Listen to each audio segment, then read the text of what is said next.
Booking a Writer's Life, a place where you get to sight, sound, smells, taste of my particular writer's life, where you get the truth about my writer's life. Subscribe if you haven't already, punch the like button, tap the bell for notifications so you don't miss out on one single exciting video. Go to vincandrew.com for all the amazing thrillers and mysteries and whatever else. Let's see what's good. Oh, you can also get the Ashes today all week, and it's on promo all weekend from BookBub. It'll be a BookBub for a week and or 10 days, I think. It's going to be a bargain booksy. It's going to be a couple other things. So like you can nab that for just 99 cents in ebook all over the world. So I would, if I were you, I would nab yours now.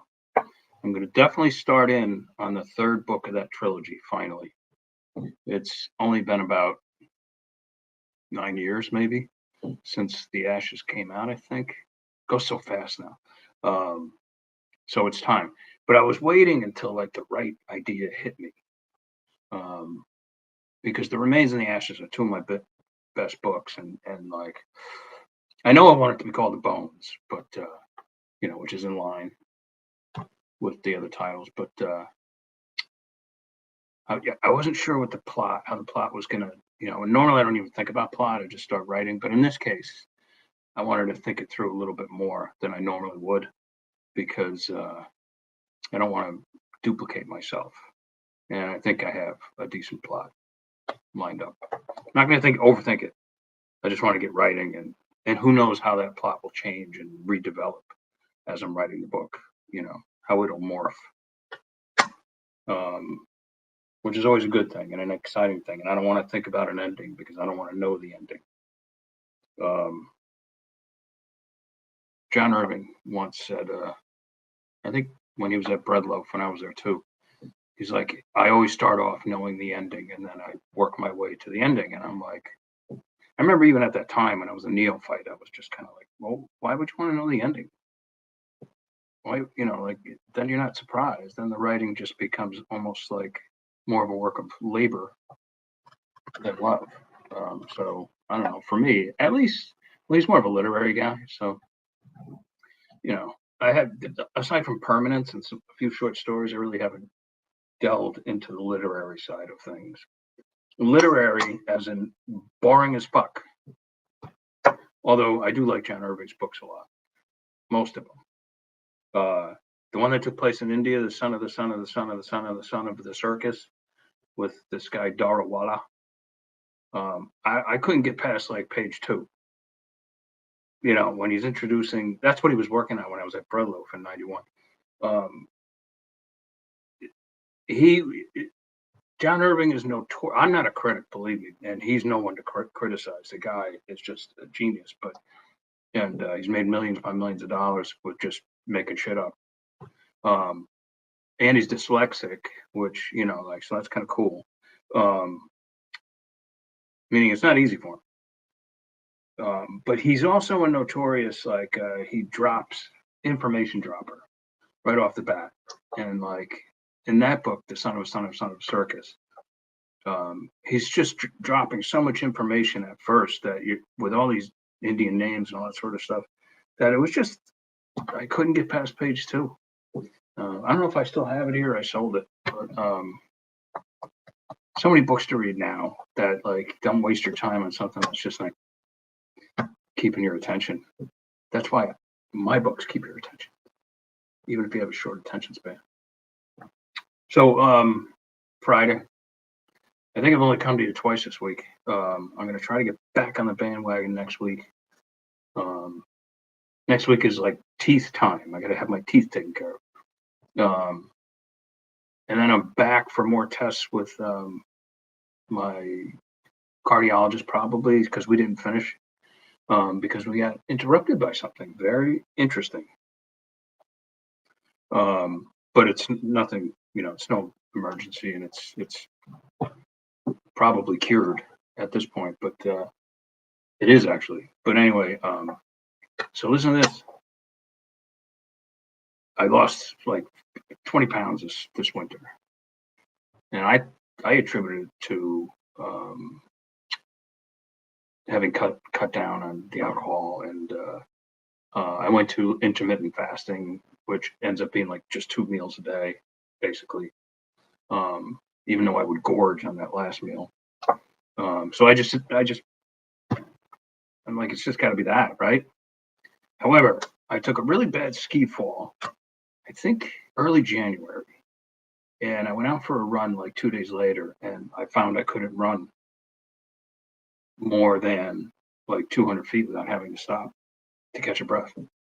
I'm doing all this doctor Googling it on my own and all this sort of stuff. Now, in the meantime, I had seen my cardiologist, whom I asked to do my blood works and stuff like that, because I don't have a doctor anymore. I have a general physician. So she's like, yeah, I'll do it, whatever. And she, the blood work came back. She's like, everything's good except for one thing. You have very low platelets, almost, so low. You need to go. They're under 10, and you need to go to the emergency room. And I was like, well, I'm not going to do that. I'm not bleeding out.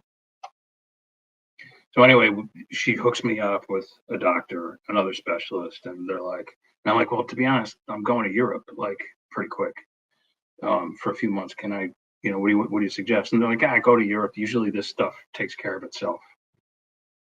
So I was like, all right. Didn't think anything of it.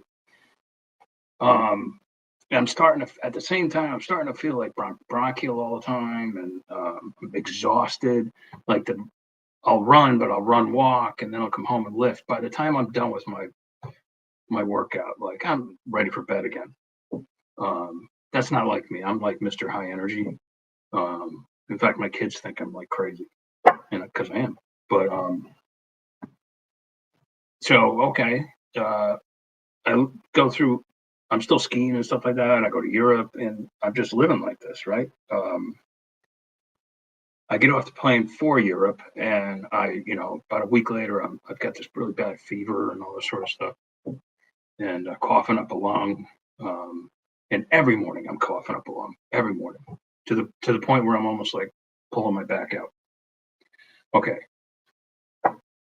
but I go to the pharmacist, get some medicine, whatever. Okay, fever goes away. Get on the plane to come home. I wasn't even going to come home. I was just going to stay for a while, but I'm like, something tells me I better go home and go to the doctor and all that sort of stuff. So, and I had been scheduled to see my cardiologist anyway for my annual. She does like an annual physical just so I can receive my medications. Okay, are you with me? So I go home and I get bronchitis again, and I'm like, well, long haul flight, go figure. Anyway, so that takes a couple weeks, to like kind of settle down. So I go to her, and she's like, holy shit, you lost a lot of weight. I'm like, really? I noticed I was like cinching my belt like another extra hole. But I just figured it was, well, first of all, I go to Europe, I lose 5 pounds anyway. And then I just figured again, it was like the intermittent fasting and stuff. And she's like, nah, you lost too much. And so she's like, let me do something. And she's like, I know you got bronchitis. So she's like, this is not my expertise, but I'm going to listen to your lungs. So she's listening to my lungs, and she goes, she got the things in. She's like, listen to this. She's like, okay, your right lungs are clear. Your right lung is clear. Left lung, no sound. Right lung's clear. Left lung, no sound. She puts the thing down. She looks at me, and she's like, your left lung doesn't work. She's like, how long has this been going on? And I was like, and I told her like I fell skiing or whatever, and it hasn't been working since then. And she's like, oh my God. She's like, I got to put you stat like into a CAT scan and a couple other things like X-ray and stuff. And I'm like, this is all like almost 2 weeks ago. And I've been quiet about it because they did a ton of tests, right? Because to be honest, the they really don't know what causes some of this thing. It ends up what causes like basically a collapsed lung. Um, but in any case, it wasn't really collapsed so much; it was just full of fluid. That indicates like you're fighting a really nasty infection somewhere way down inside. I was like, all right. So they're like, we're going to get you in here to get rid of that fluid. And so that was like last Thursday. But in order to do that, they had to like give me platelet treatment, assuming that my platelets were low. So, and at this point, I'm talking to a pulmonologist who says like, well, he's got low platelets. He's got the lung thing. He's got this. It's probably what this thing they call um, sarc sar, sar, sar, sarcoidosis or something like that. Sarcoid. Anyway, and that would make sense because my dad had it, and I seem to be following his genetic blueprint like to the T. All right. So anyway, I go in that Thursday, and lo and behold, they take blood. Lo and behold, my platelets are like have like tripled. So they're like, oh, congratulations, you don't need therapy or any of that stuff. Your platelets aren't really on the rise. So that's unusual in a way. It's good, but it was unusual. Like, why are his platelets suddenly going up? So go through the process, the procedure. It's really interesting. It's the weirdest thing you'll ever feel if it ever happens to you. You know, you put your hands on like a table and they stick you with a needle, you know, like for Novocaine first, and then they put a hose in you all the way into your lung. And like it didn't hurt or anything, but it just felt weird, you know. Like so anyway, they take the thing. I'm expecting like they're taking like something like that out, right? She's got a fucking hefty bag like that of fluid, 3.5 pounds. And that's not even all of it. They can't take all of it out or my lung will indeed collapse. So I was like, wow. And then comes the fun part, which is the waiting around for a full week for them to do all the tests.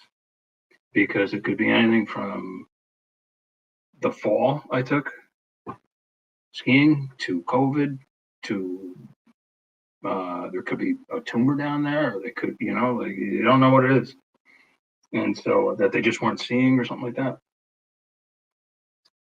So I get all the results yesterday, and the doc finally calls. And he's like, you're good. No, there's no cancer cells or anything like that. It's just, you know, everything, the food is actually very healthy.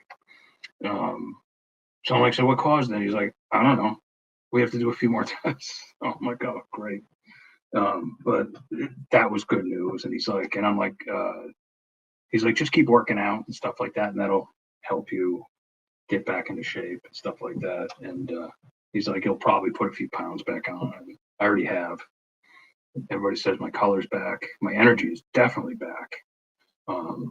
I didn't realize how exhausted I was all the time. I just thought it was, well, I'm getting older. But like totally have it all back. It's funny when stuff like this happens, which I'm almost 60 years old. I'll be 60 in a month and a half. And I've never spent a night in the hospital that I know of. Maybe when I was little and had lung issues. But you know, and I pride myself on that, right? I pride myself on staying healthy.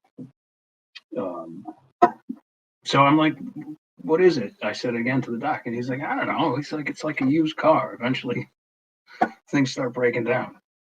You know, so I was like, all right, this is as good a reason as any. And so that's the story. I couldn't tell anybody anything until I knew for sure what was going on. And if there's any changes, I'll let you know. But I don't expect there to be, at least not this year.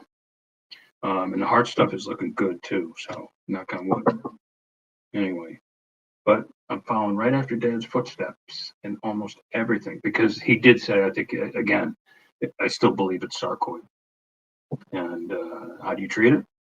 You treat it with steroids, but it's incurable.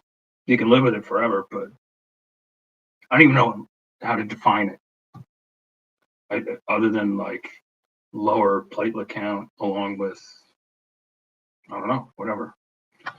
So if anybody knows what it is, go ahead and educate me a little more. Who's this?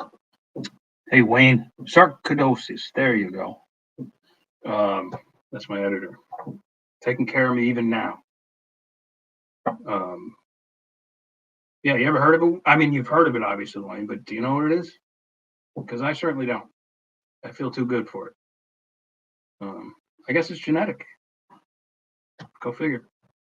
All right. Anyway, that's it. That's all I got for Friday. This wasn't really about the writer's life so much as my particular writer's life, which I often boast about. Again, don't forget, pick up the ashes if you haven't already. You'll be glad you did. Also, pick up the remains if you haven't already. I can't believe you haven't read that book yet. That massive, massive bestseller.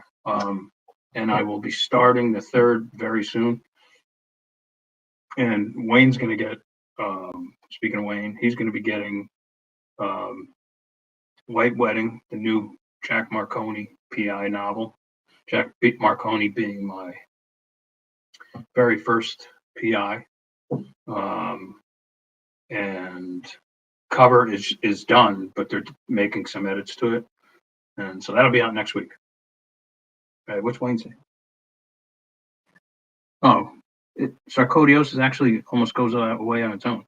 Minimal treatment is needed in most cases. For some, it may last for years.